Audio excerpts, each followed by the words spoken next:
Mesdames et messieurs, bonsoir et merci de nous rejoindre pour le point de l'actualité sur Savannah TV. Le sommet. La présidence du FASO s'est dotée d'un code d'éthique et de déontologie dans le cadre de la promotion de la bonne gouvernance et de la lutte contre la corruption. L'objectif étant d'asseoir une dynamique formelle et pousser tous les agents à promouvoir ces bonnes actions pour lutter efficacement contre la corruption. Et puis, litige foncier. La société immobilière ATTP dément formellement les accusations de spoliation de terres portées par les habitants de Koundoumioré dans l'arrondissement 8 de Ouagadougou. Sam Roger Nikema, directeur de l'aménagement d'ATTP, apporte des éclairages sur l'affaire à suivre dans ce journal.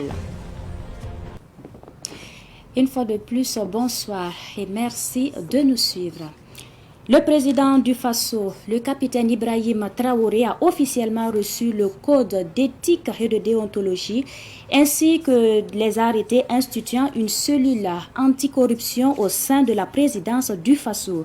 Cette initiative vise à promouvoir la bonne gouvernance et lutter contre la corruption. Elle encourage également les agents à promouvoir les bonnes actions dans le sens de lutter efficacement contre la corruption. Selon le directeur de cabinet, capitaine Martha Anderson Meda, le comité anticorruption mis en place sera chargé de traiter les dossiers afin de promouvoir la cohésion au travail. Si toutefois il y a des manquements, le comité se référera aux dispositions juridiques du code d'éthique et de déontologie.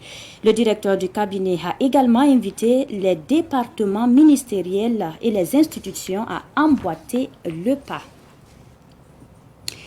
Et pour poursuivre, les hommes et femmes de médias à l'école de l'Institut supérieur d'études de protection civile. Ces journalistes ont été outillés sur les missions de cette école qui forme des acteurs de la protection civile pour le bien-être des populations. C'était lors d'un déjeuner de presse tenu ce matin au sein de cet institut à Ouagadougou. Germaine Farama et Amandine Cabri. L'Institut supérieur d'études de protection civile, ICEPC, est une école de formation des acteurs de la promotion civile à vocation internationale. Créée depuis 2013, elle renforce les capacités des acteurs dans les domaines de sécurisme, de la prévention des catastrophes de tout genre, incendie et sauvetage. Ce sont à ce jour 26 pays abonnés qui collaborent avec l'école pour la formation de leurs agents. Mais l'ICEPC est lui-même méconnu dans son propre pays, d'où cette rencontre avec les hommes de médias. Il était question pour nous de faire découvrir davantage l'Institut supérieur d'études de protection civile, dont la mission principale est de contribuer donc au renforcement des capacités des acteurs africains de la protection civile. Cette école-là est une école qui a une vocation régionale. Et du coup, elle était bien sûr plus connue à l'international que sur le plan national, d'où justement cette activité-là pour permettre donc de la découvrir davantage. Située dans le quartier Goungen de Ouagadougou, l'ICEPC dispose des salles de cours, des dortoirs et de salles de sport pour ses stagiaires. L'Institut est le centre de formation des sapeurs-pompiers de la sous-région. Ainsi, il offre chaque année 24 bourses d'études.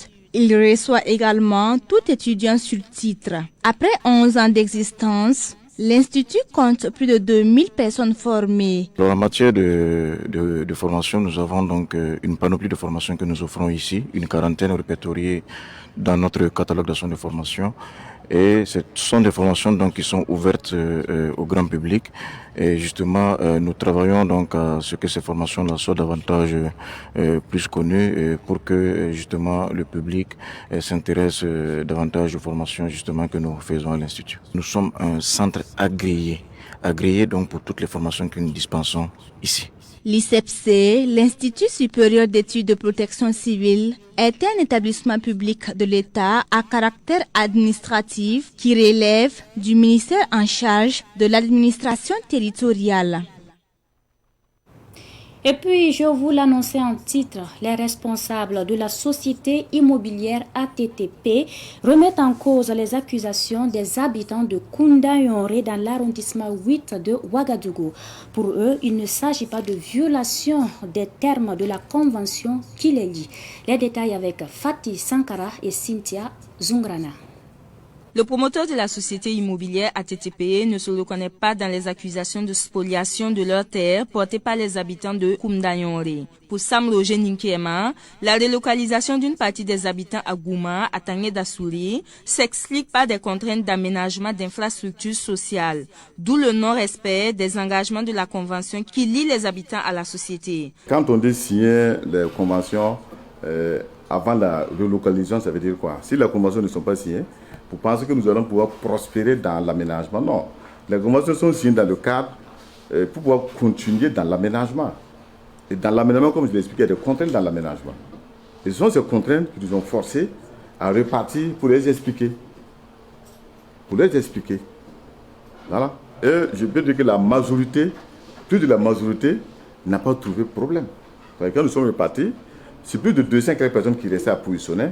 S'il y a 36 personnes qui s'opposent, et près de 200 ont déposé volontairement les dossiers, il faut dire que ce sont une tendance. Donc plus de la majorité ont accepté le principe. Si aujourd'hui on nous disait qu'il y a 100 personnes ou il y a 200 personnes du site de Zongo qui s'opposaient, ben ça c'est autre chose, c'est autre donnée. Les 200 personnes qui restaient, il n'y a que 36 personnes qui se sont opposées. Donc près de 200 ont déposé les dossiers pour accepter. Et au jour d'aujourd'hui, près de 120 personnes ont récupéré les parcelles. Et 80 personnes ont été positionnées, ils viennent récupérer les parcelles. Tout compte fait, la société immobilière dit rester ouverte au dialogue avec les plaignants. Mais elle dément les allégations portant sur la vente des parcelles sur le site de Kounda-Yonré, relevant du projet de la cité de Zongo. Si du jour au lendemain, ils viennent, ils acceptent le principe d'aller au Gouma, il n'y a pas de problème. Nous sommes prêts pour les recevoir, traiter. Nous sommes même allés proposer, aller même près de dépasser de 300 mètres carrés, même pour les donner, ils ont dit qu'ils ne veulent pas. Voilà. Et on a même proposé, avant ça, on a proposé Zongo Bitin à 25 parcelles. Ils disent qu'ils ne veulent pas. Alors que s'ils avaient accepté de prendre même les 25 parcelles là, peut-être même que ceux qui sont venus après récupérer les parcelles de Gouma là, peut-être se verraient même pas attribuer à Zongo Bitin. Voilà. Donc aujourd'hui, je pense que nous n'avons pas fermé le dialogue. Nous pouvons continuer à les recevoir s'ils veulent. Bon, on va dialoguer, trouver encore un terrain d'entente. Mais nous avons refusé que des groupes de personnes se saisissent et qui vont morceler un terrain de sport, morceler un terrain d'école pour s'attribuer des parcelles. Et nous-mêmes, le plan a été cadastré, c'est au cadastre. Voilà. On ne peut pas nous lever à le modifier sans passer par le cadastre. Voilà. Je fais le même parcours pour enregistrer, parce que c'est les sections qui sont au niveau du cadastre. Par contre, la société immobilière ATTP dénonce le morcellement de ces terrains réservés aux terrains de sport et à l'école. L'affaire suit toujours son cours en justice. Autre sujet pour poursuivre ce journal. Aller sur le terrain et défendre la patrie, c'est le souhait de Rabietou Zida ainsi qu'un groupe de jeunes rassemblés au mémorial aux héros nationaux à Ouagadougou. Ces jeunes viennent de plusieurs localités de Burkina Faso et demandent à être enrôlés VDP. Rabietou Zida s'exprime au micro de Pakis Bamariama Ouedraougou. Nous sommes là pour être enrôlés comme VDP. On est quitté dans les 45 provinces du Burkina Faso. On est là au monument des martyrs.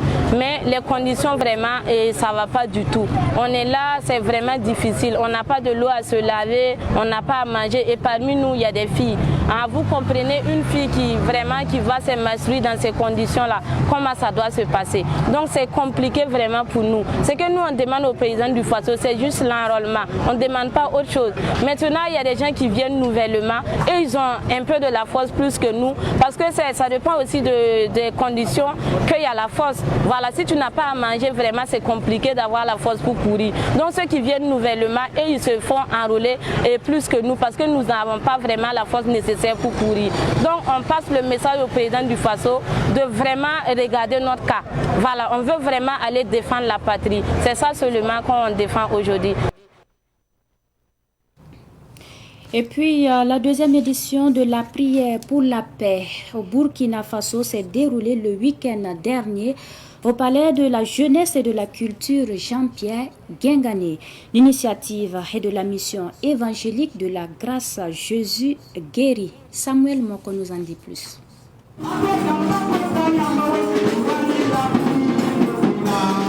Invoque-moi au jour de ta détresse et je te répondrai, dit l'Éternel dans les Saintes Écritures. C'est à cet appel qu'a répondu le fondateur et pasteur principal de la mission évangélique de la grâce, Jésus guéri. La situation sécuritaire du Burkina Faso a été au centre de la prière. Dans les derniers temps que nous voyons, il faut obligatoirement ces ans de prière afin que la miséricorde de Dieu incline sur notre pays. Nous devrons comprendre en réalité que c'est tout genre de personnes que nous devrons prier et encore aussi nous devrons, en tant qu'enfants de Dieu, dans un pays, nous devrons demander la paix pour notre pays. Le pasteur a également invité les autorités du Burkina Faso à continuer dans ce thé-là. Pour les autorités, ils n'ont qu'à tout faire pour toujours cultiver la paix, l'harmonie, afin que tout ce que Dieu les a appelés de venir faire pour cette nation, qu'ils le fassent de tout cœur. Cette prière de la mission évangélique de la grâce Jésus guéri en faveur de la nation est la deuxième du genre. Elle a eu pour parrain Noknaba Saga et pour coparrain Achille Zagré.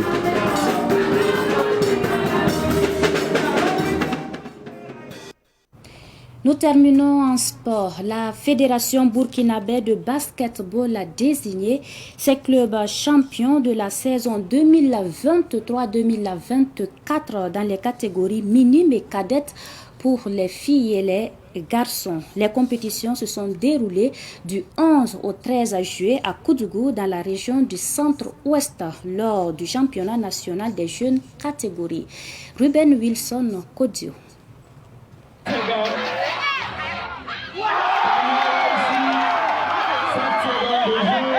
Voilà le panier décisif qui place désormais le club de Banfora dans l'histoire du basketball burkinabé dans la catégorie cadette garçons. Face à l'ABCB en finale, l'USCO mené par 38 à 37 à 43 secondes de la fin du match a trouvé les ressources nécessaires pour renverser la vapeur par un point d'écart, soit 40 à 39. Le secret de l'USCO, c'est toujours croire aller jusqu'à la fin. On a motivé les enfants, on les a dit d'y croire jusqu'à la fin et voilà, on dit voilà, sur le travail paye. Les enfants ont travaillé et voilà, ça paye à la fin. Dans ce championnat de petite catégorie, l'Est Douane en cadette et minime filles a su voler la compétition. Cette année, en tout cas, je dis qu'on s'est préparé. L'année dernière, toutes les saisons qui suivent, on a toujours remporté en minime et en cadette. L'année dernière, on a trébuché. Et nous sommes préparés de façon à récupérer ces deux trophées cette année. Adhésif à minime garçon est aussi sacré championne de la saison. Paris réussit donc pour le président de la Fédération burkinabé de basketball. On peut retenir beaucoup de choses, notamment de joie, de satisfaction et beaucoup de travail qui a été fait au niveau des régions. USCO de Banfora, qui est une équipe de région, en cadet garçon, est championne nationale du Burkina. Ça, c'est le fruit d'un travail qui a été fait. Et donc, c'est l'un de nos objectifs qui a été atteint dans la mesure où on s'est dit que la pratique du basket ne doit pas se résumer seulement à Ouaga et à Bobo. Un pari réussi grâce au soutien du Fonds national pour la promotion du sport et des loisirs. Le Fonds national pour la promotion du sport et des loisirs a déclenché une dynamique en matière de réalisation d'infrastructures sportives au niveau des régions, au niveau provincial, au niveau régional et national. Nous avons vu qu'aujourd'hui, l'équipe de Banfora, vraiment qui a bénéficié d'un plateau omnisport pour bien pratiquer le basketball, vient de remporter le championnat national. Ça, c'est une fierté en matière de réalisation que le fonds met à la disposition des différentes structures sportives pour atteindre ces résultats. Rendez-vous donc en fin juillet 2024 à Bobo Dioulasso pour les phases finales dans les catégories juniors et espoirs. C'est l'essentiel de cette édition. Merci pour votre attention. On se donne rendez-vous demain à la même heure. Dieu vous l'a. Bonsoir.